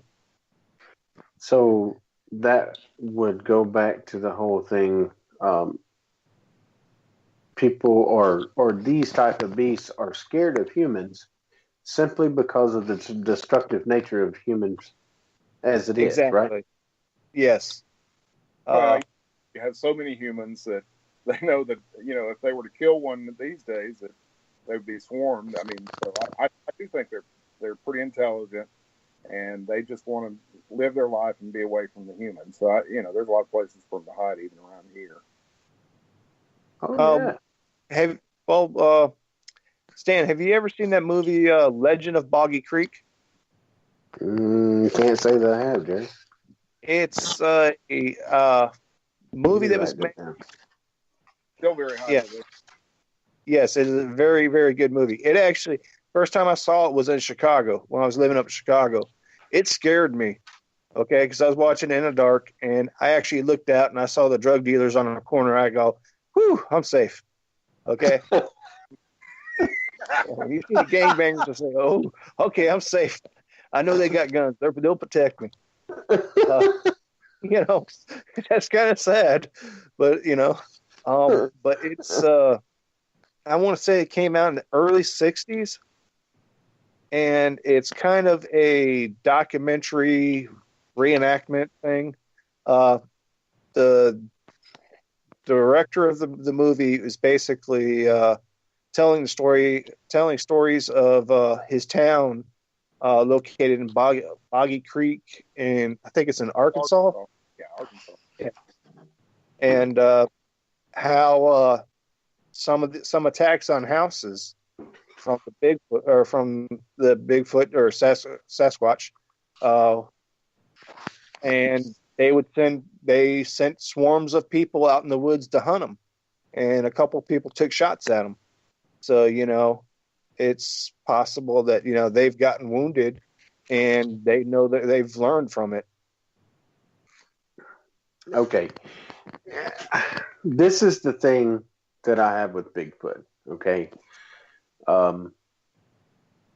why do people associate Bigfoot with the paranormal? Because go ahead, Jim. I was going to say mainly because it's the unknown. Yeah, it's mysterious. But there's a whole line of thought that Bigfoots and UFOs are associated. So that kind of plays in. A lot of times sightings of Bigfoots are carried along with UFO sightings. So that's do I guess people are thinking that big feet, whatever, are aliens? Well, there is some thought that they may be somehow associated with the UFOs. I don't really. I've heard that. I don't know. I think they're more just a natural creature that has lived forever. I don't know if you've ever looked up the Book of Enoch, which is out of the Bible now, but that book said that there were giant men on Earth prior to Sure. And we've killed off just about everything. We're very good dogs, but I think they're smart enough to, that when you have a high degree of intelligence and you live off the land, they'll see us way before we see them. They see or smell or whatever. So I think wait a minute. Avoid us very well. They eat off the land, which means they eat all the nature stuff. So wouldn't that make them good and healthy to eat? As far as tasty, well, I've heard of people when they were digging up woolly mammoths in Siberia eating 40,000-year-old meat. But if somebody gets a Bigfoot, maybe that would be tasty. It'd be hell skinning it back, wouldn't it? Just a little gravy on it, and it's good. Yeah, just put that the country gravy on it. Yeah, you can put that on anything. You put that on a car bumper, and I'll eat the bumper. My word. No, I don't think. Go ahead, Tim. Oh, I was just going to say, I think that when you talk to Jonathan Odom, ask him if there's much research in this area been done from other places. I just think it's open for us to do a investigation. It's where you're going to look, but it would be an interesting thing to do. It's on my checklist. I got you. Yeah, see, I would have suggested Fort Rucker, but the problem with Fort Rucker is they have all the area closed off for training. And I've been out there at like Eck Lake, driving out there on those gravel roads where they've had Bigfoot sightings before. And I had soldiers run out behind me, to cross the street because they're doing their escape and evasion training. Yeah. That'll freak you out too. Yeah, if there's a Bigfoot around, there's going to be some escape and evasion. That's for sure. So you associate Bigfoot with UFOs. Is there any other thing that you can associate with the paranormal? Ghosts, demons, and things like that. So if Bigfoot and UFOs go hand in hand, what else is there that goes with the paranormal? Well, a lot of people, I take into account our investigation of the Polly Jail and the city thing up there, that flash of light. What was that? I mean, it may have just been a burst of energy from something, but again, I always wonder how much. I know you go into natural things that make UFOs. Quartz is very good at transmitting electricity, and when you have a buildup of energy for an earthquake, it'll create energy, and I think it does create a lot of ball lightning and different things that people see as UFOs. The old swamp gas type thing, but I don't know. Again, a UFO investigation, a Bigfoot investigation are on my list, but you got to find a place to look where you got a chance. So, well, sure. I mean, I don't think you can just walk out in your backyard and there's Bigfoot. Like you said, if they do exist, they migrate, they move around, they're going to go where the food is. They might adapt to a point for one certain area, but they're not going to stay there as long as there's people coming around threatening them. Yeah. I kind of just had kind of an idea, a theory of doing an investigation for a Bigfoot is, you're talking about how they use the riverways. What if we had a boat and we did an investigation on one of the major rivers? That way we could hit a lot of big points. Possibly. I just don't want to drown. Oh, yeah. I mean, then we go into the paranormal again if you did that. We'd have to talk to Tim with an EVP recorder, and we don't want to do that. We want Tim to be around and go on our investigations. So, okay, we started a little late, so we're going to run over a little bit, which is perfectly fine. This is my show.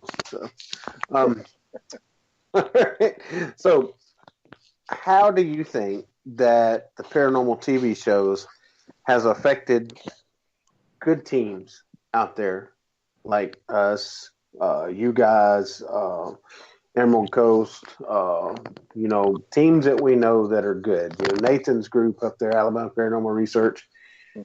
Has it made us look bad?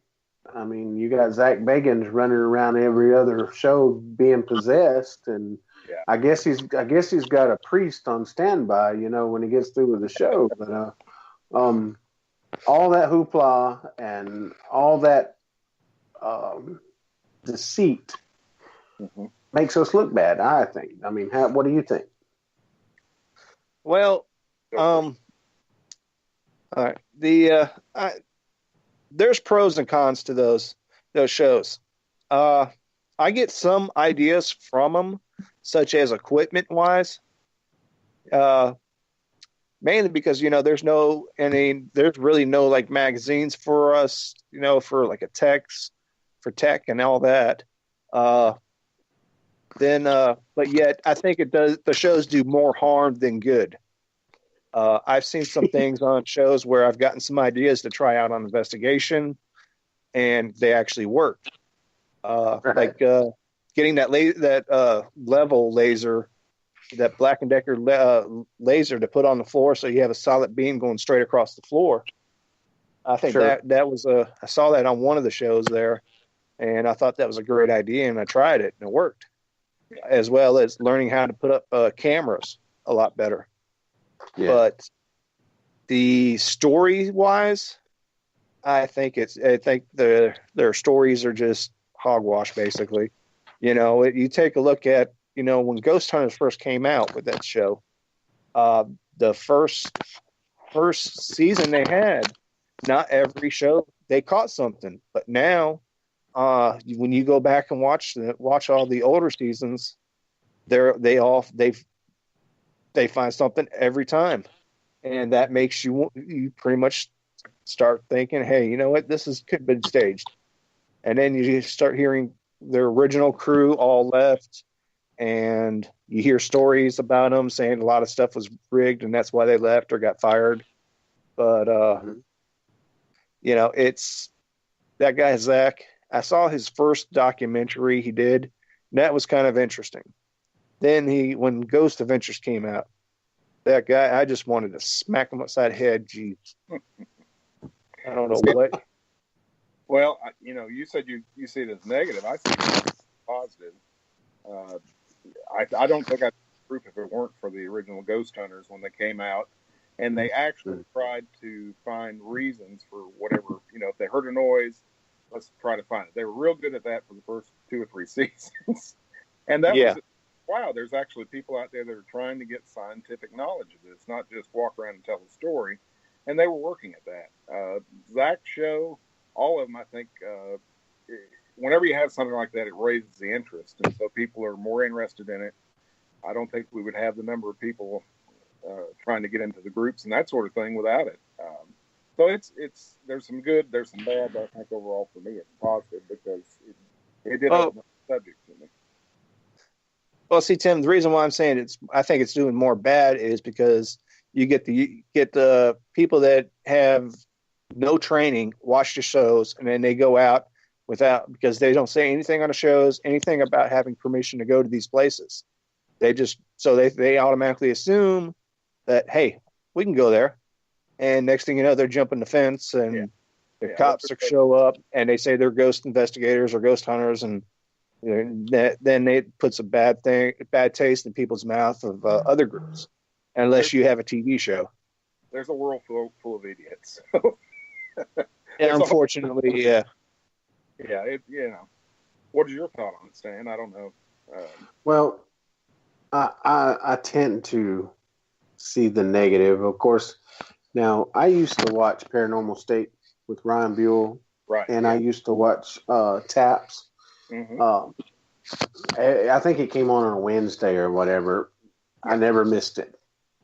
Okay, I thought it was kind of odd for 2 Roto-Rooter guys to run out there and catch ghosts or investigate ghosts. But as those early shows, I think they started out for the right reason. Yeah.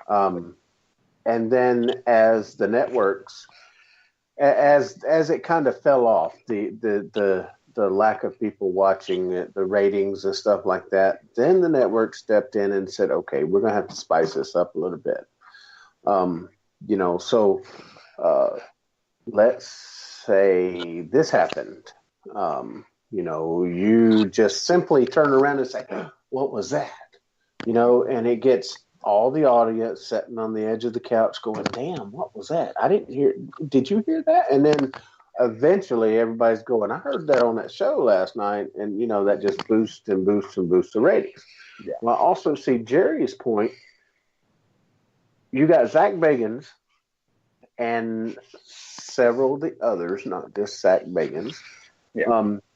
They're promoting things like going out, running around in these places without permission. And predominantly people that watch Ghost Adventures are young females or young males. No adults like us. Not very many, anyway. I'm one guy that enjoys. Okay, but yeah, you see these kids running around out there. Oh, Zach done this. I seen it on Ghost Adventures, and like Teresa said in the chat room, they get injured doing this stuff, or they could die. And I'm a big believer in don't use a Ouija board. Okay. Yeah. I've seen too much of that. I mean, if it's done incorrectly, then you could have a real problem.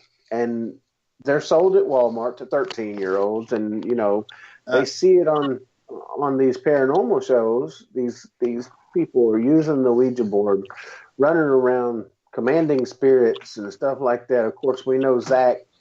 He wants to get in there and chastise and stuff like that. And quite honestly, pardon my French, that shit is crazy. Okay,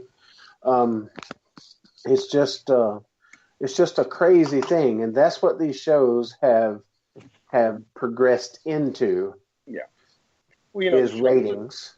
Well, I was going to say the shows are there to sell commercials time. So sure, I mean, from a realistic perspective, Zach was a film student and graduated from UNLV or somewhere with that, but. He's got. I've always said I do a lot of filming, and I would make a terrible TV show because I don't. I could take all the video I have from the investigations and never have enough. So they're working from the perspective of making a story that's sellable to the public. So, sure. I see it as entertainment. Sometimes I see stuff that I like and go with, and I hated it early when they were very antagonistic. That just PO'd me. So. Yeah, right. I can see people say he's a jerk, and he is a jerk, but still a good show to me. Like Scott Dodson said in the chat room, this is Zach Bagans. He says, I went to film school. Now I can see dead people, and I'm possessed. And Scott's laughing his butt off. But, I agree with that. I mean, he went to get into the movies and now he's into a paranormal show that people are killing people to watch, and that's nobody can't tell me that's why that man's not there. Yeah. Okay. Just like 80% of the others.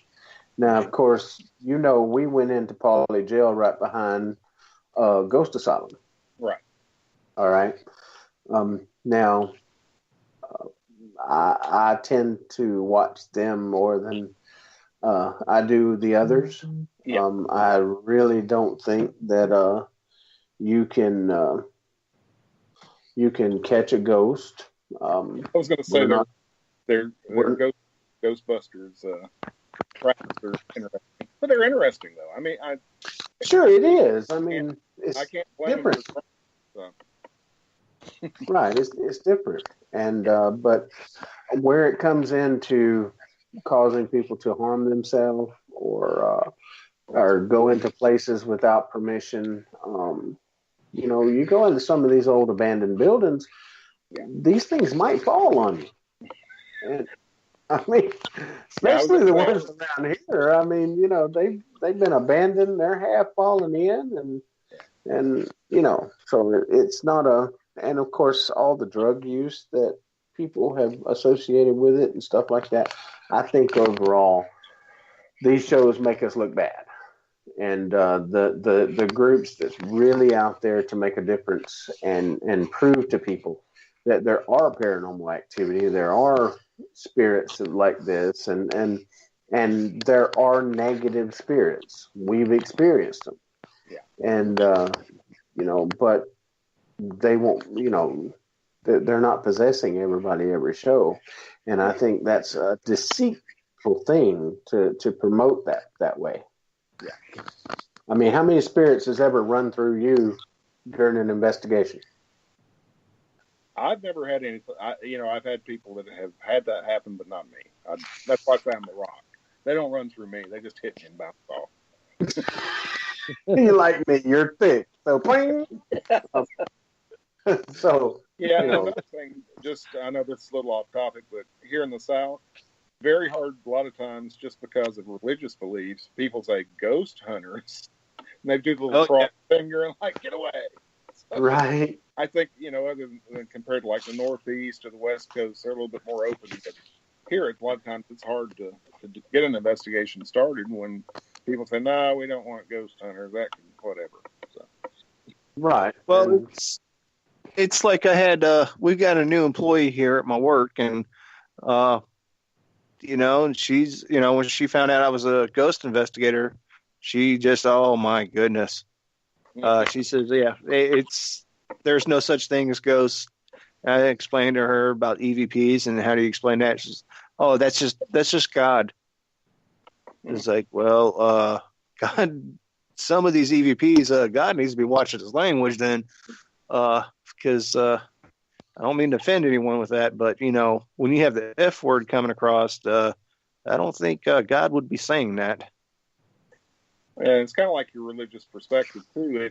If I have a theory that there is a layer of evil, and the reason I say layer of evil because it came to me in a dream. But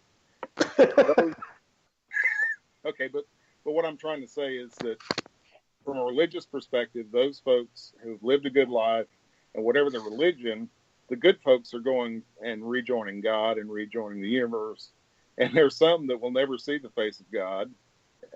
Because they just live such an evil life, and maybe they're just stuck in and it may not be that they're stuck, they're just afraid and don't want to go to the pearly gate and see if they're getting in, so they're just going to hang around and do whatever they want to do. And I kind of feel like that's more like what we're finding. I don't find a lot of happy spirits. I don't think I've got an EVP that was very, it's either get out or something cursing or, that sort of thing. So I'm thinking that it's the people that are left behind is what we're finding. Right. And of course, everybody one day is going to be judged.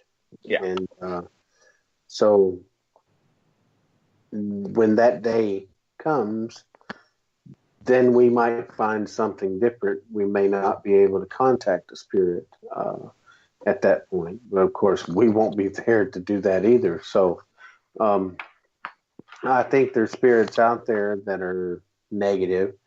I do think that there's spirits that's confused and don't know what's going on. Right. Especially people that has passed away because of a traumatic, something traumatic that's happened to them. And, I hear a lot of people say, well, when you're absent from the body, you're present with the Lord. Okay, in some cases I can believe that, but I don't think that's so in all cases. Yeah, and I know that I may have pissed off most of the Christians around that listen, but I mean I don't mean that in a disrespectful way. But I think we. Go ahead. I was just thinking that I feel like that all of those from whatever religion they come from, when God gives them the opportunity, most folks are going to go back and go to heaven or wherever they're going. But then there are those that just they like their life too much and just don't want to leave it. So they're hanging close to where they know, either their house or if they were in jail or whatever. That's where they're hanging out. And so that's why I think we're getting a lot more negative than positive, because they just haven't passed on. That's a good point. All right, well, guys, I'm pretty much out of questions to y'all. Things. So do y'all have anything else that why don't y'all tell everybody about your Facebook stuff and, how y'all need to be contacted if they have a question or something, an investigation for you guys? Yeah. Jerry, you want to, or? Basically, if you need an investigation or if you want to contact us, easiest way is through our Facebook page, which it's Researching in Paranormal. Or you can search it. Yeah, RIP Investigations. Yeah. But you can also go on our Facebook page, and we haven't updated it in a while, but we're still constantly monitoring it. We have a really fast turnaround if you instant message us. You can see some of the evidence we've collected from previous investigations, from videos, audio to pictures, and every so often when we're on places where we can, we'll try to live stream some, and we'll put heads up when we do. But yeah, we're pretty much just. I'm sorry. You guys have a YouTube channel? No, we don't. I have a couple of videos on YouTube, but they're not really just they're the same videos we have on our Facebook page. I got you. Okay. All right. Y'all have anything else? I think it's been enjoyable. No, yeah. We loved having y'all. This has been, I looked down at the clock a while ago and I'm like, wow, time flew. And we're going to do this again. Because we investigate quite regularly together, and so we're going to have you guys on the show again in the coming months, and especially after some of the events and things like that. All right. And I've got some special ideas that I'm going to be working on that's going to require all of us anyway. So, but we want to thank you guys for being on our show, and I really miss Lauren and Hunter. Maybe next time they can be on the show. I know that they had just recently had a baby and stuff, and he's so cute. I seen his picture on Facebook. But we really thank you guys for being with us, and some of the talk, and I'm really getting into this Bigfoot thing. So Tim, I'm glad you kind of enlightened me on some things. Oh yeah. So you might be my go-to guy when I'm asking questions. I'll start doing research on locations, and I'll have more information for you next time. Awesome. All right. Well, guys, we're gonna let y'all go, and before we do, I want to let everybody know we want to thank y'all for listening to Wiregrass Haunts tonight. Like I said, we took a 3-week hiatus, and we're back. We're gonna have a great show next week, and we want you guys to come back and listen to us. And remember, the investigation that's going to be at Fort Morgan. That is August 4th. And if anybody wants to donate to this cause, it's Jamie Dodson Memorial. They give to the USO, the Children's Cancer Fund, and the COPD Foundation. And, this is a great thing to do. Everybody just needs to give all they can, and I know that times are tough. But $2 or $3, $4 or $5 here and there will help. And like I said, if you want to contact me, I can get you in contact with the people to donate to. And but we are August 4th going to be at Fort Morgan and also Fort Gaines. So we're going to be doing a daytime investigation. I think you guys are going to come, right? Yeah. Okay. So RIP is going to be there. Scott Dodson, Web Paranormal Group, we're going to be there. We're going to be doing some videoing, and we're probably going to be building a documentary of this whole thing, and we're going to put it on YouTube for everybody to enjoy. And we just thank everybody for being here tonight. And remember, on Voices Carry Radio Network, Tuesday night, Wiregrass Haunts, Wednesday night, Voices Carry Radio. Thursday night is Mysteries Explained. And now next Monday night, we have a special Wiregrass Haunts show. Scott Dodson and Blaine Rohan is going to be on, and we're going to talk about this Fort Morgan thing. So I want everybody to come back and listen and ask questions. These guys, they will answer your questions on everything that you want to know and need to know. And everybody needs to remember Miss Jamie. I wish I had met her, but she is an awesome person. And, we just thank everybody that can help out with that. So I want to say good night to everybody, and everybody be blessed. And we will see you back here next week. God bless.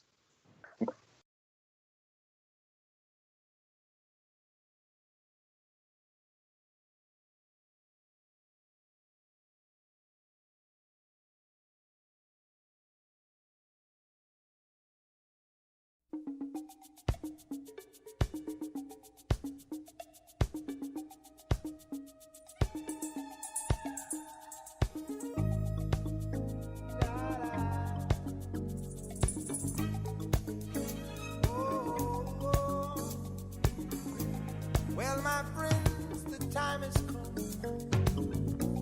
Raise the roof and have some fun. Throw away the work to be done. Let the music play on. Everybody sing, everybody dance. Lose yourself in wild romance. We're going to party, caramba, fiesta, forever. Come on and sing along. We're going to party, caramba, fiesta, forever. Come on and sing along. All night long, all night, all night long, all night, all night long, all night, all night long. Oh yeah. People dancing all in the street. See the rhythm all in their feet. Life is good, wild and sweet. Let the music play on, play on, play on.